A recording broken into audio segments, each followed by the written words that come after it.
Welcome to Samba Samba. Enjoy the video. You begin by placing simple shapes so proportions stay right.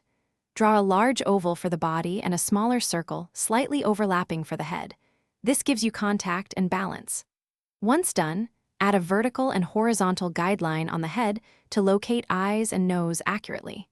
Then place 2 rounded ear shapes and 4 light limb stubs to indicate pose.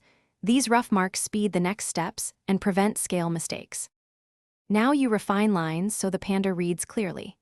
Use the head guidelines to draw 2 teardrop eye patches, a small rounded nose at the cross center, and a short smiling mouth. This establishes expression. Once done, thicken limb stubs into simple cylinders and outline the rounded torso. Suggest fur with gentle curves.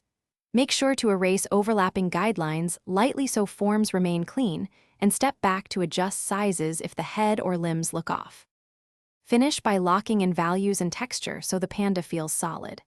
First block in the darkest areas, ears, eye patches, limbs, and shoulder patches, using confident strokes. Then add soft shading around the belly and under the chin to create volume, leaving subtle highlights on the forehead and nose. If something looks off, resize.